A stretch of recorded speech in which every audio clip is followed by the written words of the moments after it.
It's called Pele Yoeitz. It's like wondrous good advice. Like somebody says, if it's good advice, take it. It'll make a difference in your life. And the work goes according to the Hebrew alphabet. He starts with Aleph. Aleph is ahavah HaKadosh Baruch Hu. There's a positive commandment to love God.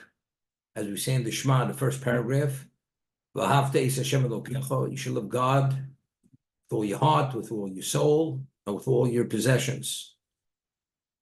So he goes to explain. I'm first going to say the Hebrew and I'm going to explain it. Loving God, there's no greater attribute that a person could possess, loving God. Now, a person believes in God. You believe that you exist because God wills you exist, your existence. Whatever happens to you in life, some person believes if you function, you're born normally. I mean, people are born with abnormalities. You're born normally. Why are you born normally? And other people are born with genetic issues, with other issues due to the birth process. There's nothing random. It's because it's meant to be. Because it was not meant to be, it wouldn't happen. Just one moment, please.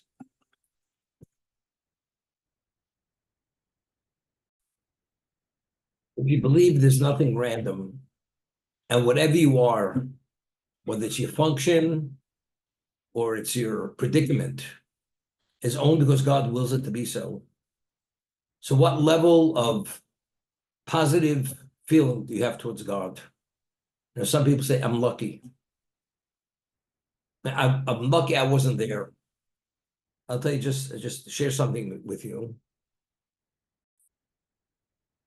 There's a verse which King David says in Tehillim, Shema P'sayim Hashem. Hashem watches over the fools. What does this apply to? A child. A child doesn't have the innate ability to be responsible. As much as a parent watches over a child, a parent can't always watch a child. How many times a child falls and has an near miss? God forbid, it could have fallen, lost an eye, or whatever, certain things happen. And somehow, most children, they grow up and they grow up normally. I'm not talking about mentally normal. Today, we live in a different society, but physically speaking, there's so many things that could have happened in one's childhood, and they don't happen. You see a child with a scar on his forehead. Say, what happened? When I was sewing, I once fell against the fence and there was barbed wire, and I had a gash. And if the barbed wire would have gone into the child's eye, God forbid, he would have lost his eyesight. There's so many things. So how many things do we have to be thankful for? And if you go and you reflect on everything you have to be thankful for, and you believe it's only because it's God's watching over you, what level of love should that generate between that individual and God himself? Tremendous. Tremendous love.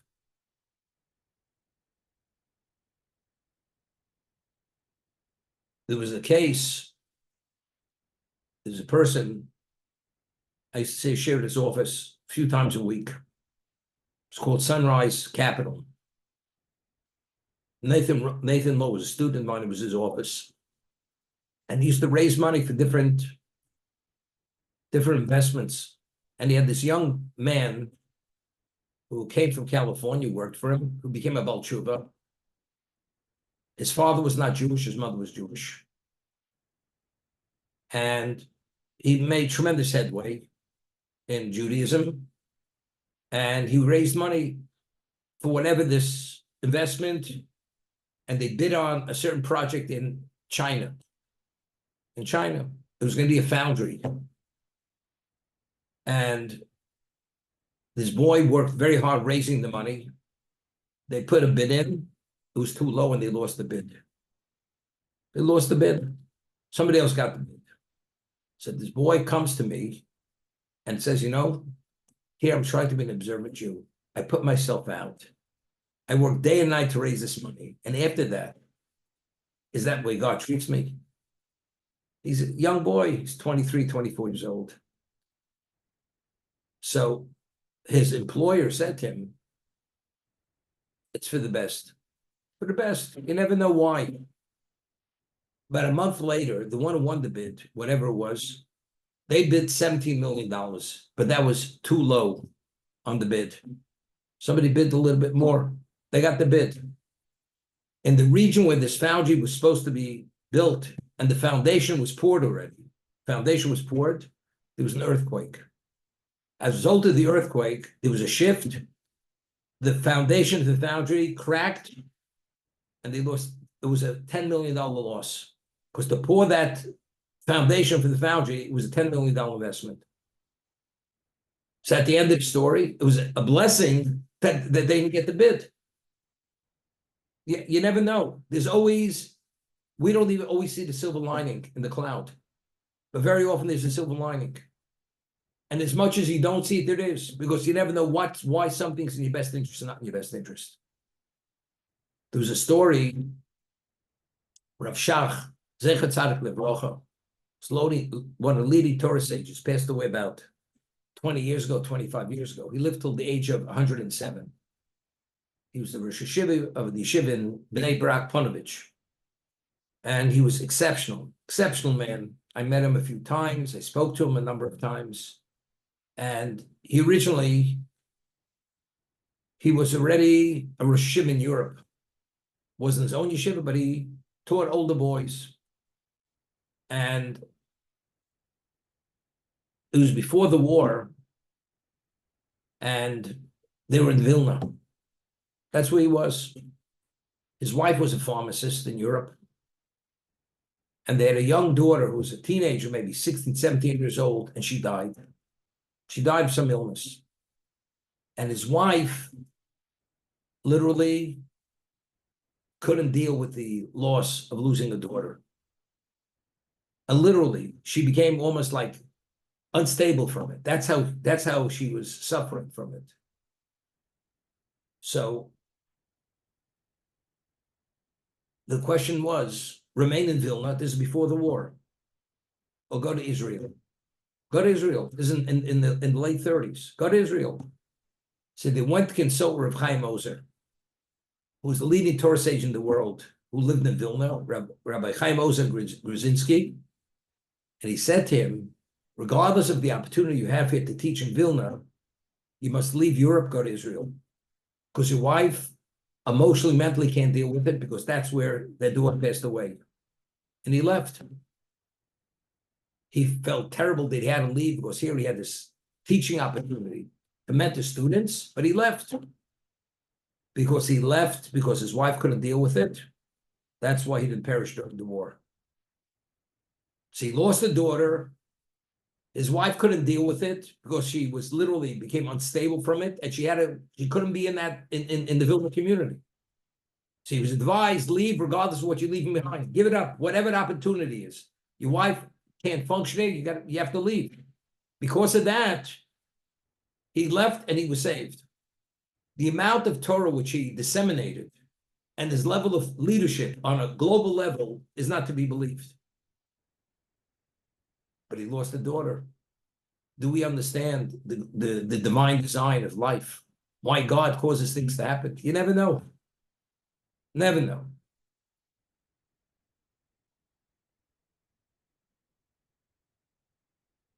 There's a story. Rav Chaim Ozer himself, this great world Torah sage, towards the end of his life, he had cancer. And he was told by the doctors that he has to go travel to some community in Hungary, and he has to undergo certain treatment. And they had salt baths there. Okay? And he had to go, and the time he had to spend there was right before Rosh Hashanah. Could you imagine? There was a question whether the minyan he would have for Rosh Hashanah would even be comprised of people who observe Shabbos. But he had no choice. Doctor says he has to go, he has to go. He goes there, and he sees what the minyan is comprised of. Jews who could barely read Hebrew, but it says, okay, if that's what God wants, that's what God wants. He has no choice. He has to be there. He meets a man who had come from the United States, and he was there in that community. And he introduces himself, and he says, "What are you doing here?" She said, "I'll tell you what I'm doing here. I had a brother. He passed away. He left over a widow and young children, and I'm a very wealthy man. I'm not married. I came to bring her back to the United States, marry her, and raise her children as my own children, and provide for them." So the rabbi says to this man, he says, "You realize on a Torah level, the Torah does not permit a brother to marry a brother's wife if they're children. It's considered an incestuous relationship. If you have any children, they're illegitimate. It's considered incest. You're not permitted." He says, "I've never heard such a thing." This person who came from the United States says, "I've never heard such foolishness. I mean, here I'm willing to take this helpless, unfortunate situation and better a situation in the children, and you tell me it's incest? Not possible." Okay? Rav Chaim Ozer Grzinski, every day he met this man, and he brought up the subject again, to the point where the man already was getting antsy. He was getting hot under the collar. And he says, "I'm telling you, you're not allowed to do it." Rav Chaim Ozer Grzinski was a world-renowned name. So finally, he got fed up. He says, "The only way I will not marry that woman, if the great rabbi from Vilna, Rav Chaim Grzinski, says I'm not permitted, that's the only way I will not marry her." So he says, "You're speaking to him right now. I am Rav Chaim Grzinski, Ozer Grzinski." That's the story. So at that point, he realized why he had to be there, not having an appropriate minyan. People who were barely Shabbos observers, could barely read Hebrew. He had to be there to prevent this incestuous relationship from taking place, that this man should not marry his sister-in-law. So who orchestrates these kinds of things?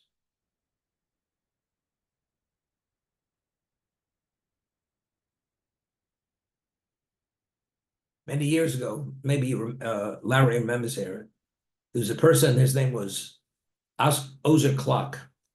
He used to come to Shia's office. Clark was his name, last name, KLOC. Tall man with a mustache. And he knew this woman, and this woman had an aversion to flying. She had a phobia. She was afraid to fly. She was afraid to fly. And she was in therapy for years. And finally, she was ready to take her first flight. So she did her homework, and she found out that the safest airlines to fly is Swiss Air. Swiss Air.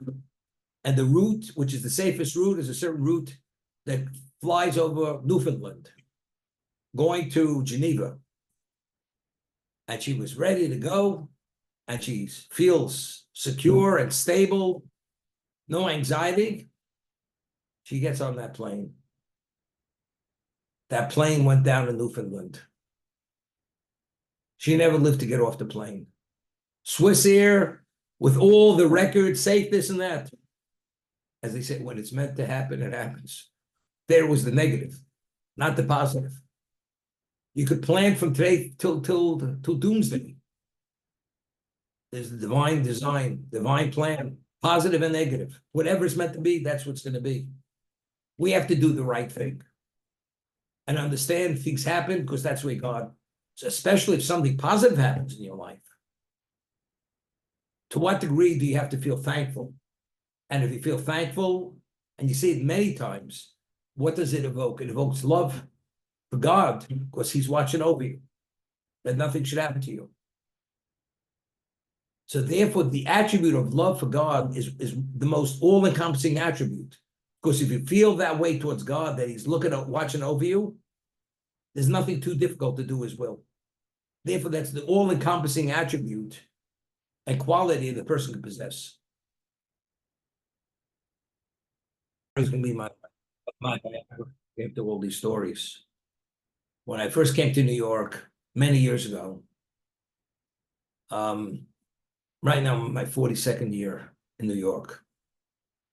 That just tells you how young Larry was when I first met him. Okay, So every day I would travel to Manhattan. I would give my lectures, which we had quite a large crowd would come every other week.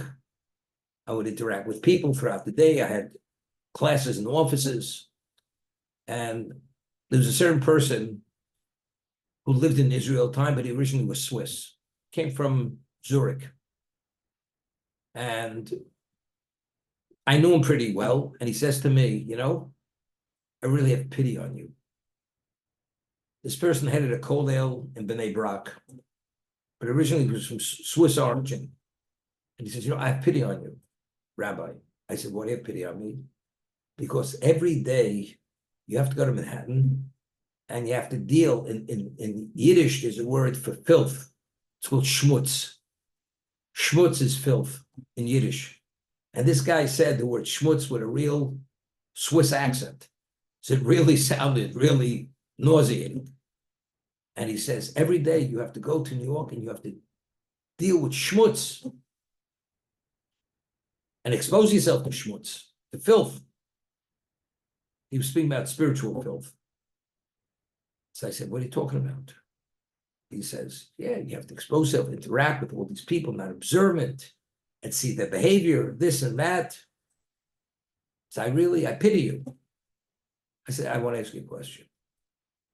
If I walk down the street and I see 100D flawless carat diamond, and it has some dust on it, and I just have to pick it up and dust it off. Then I walk another 2 feet, I find another 100 carat D flawless diamond. All day I'm collecting 100 carat D flawless diamonds. You're going to tell me you have pity on me? You will envy me. I said, you know what I do all day? I pick up 100 carat D flawless diamonds and just dust them off. That's what I do all day. So what to tell me? You feel bad for me and I'm involved with schmutz? What are you talking about? If you only understood what I'm doing, you'd envy me. And that's exactly what it's everything is the way you see it. This other person saw it as dread. You see it as dread, I want to go near it. If you see it as ultimate an opportunity, you're motivated to continue forever until physically, you just worn out, you can't do anymore. But if you have the energy, you just keep going. And that's the reality.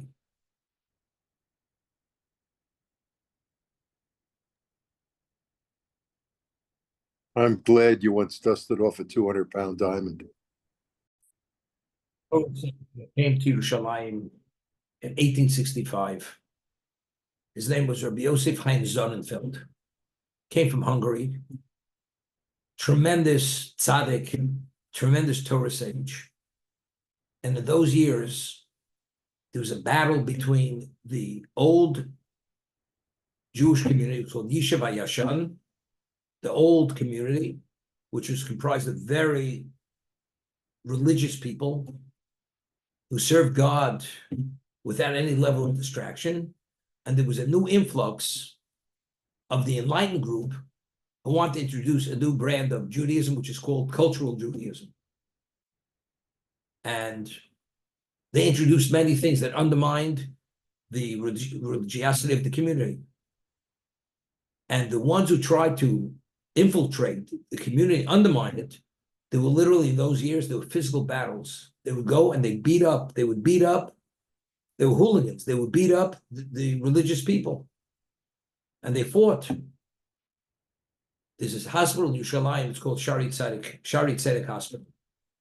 Shari Tzedek was founded by a religious doctor, MD from Germany, and the protocols in the hospital conformed with Torah law. His name was Dr. Wallach.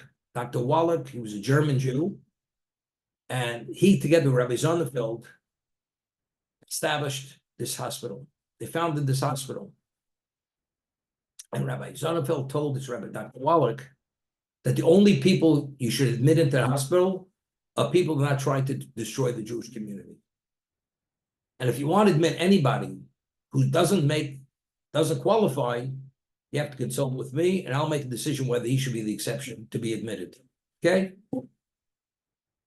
But literally, the level of hate of the of this the enlightened group was so they wanted physically, even to commit murder, to kill these observant Jews, because they wanted just to wipe them out. Okay? And there were street battles. This is before the founding of the State of Israel. And one of the leaders of these hooligans, he would get up in the street and they'd have these public protests, and he would speak about Rabbi Sonnenfeld, that he was a subhuman being. He's a caveman. He comes from archaic human being, all this kind of stuff he would say about him. And all of a sudden, this person, he had a stroke. This secular Jew had a stroke. And the only way he would have survived the stroke, he had to be admitted into the hospital. Except the policy was, unless Rabbi Sonnenfeld gives the green light, he's not admitted. He heard the person's predicament. He told Dr. Wallach, admit him. Tend to all his medical needs, and he had a full recovery. Okay, gets out of the hospital.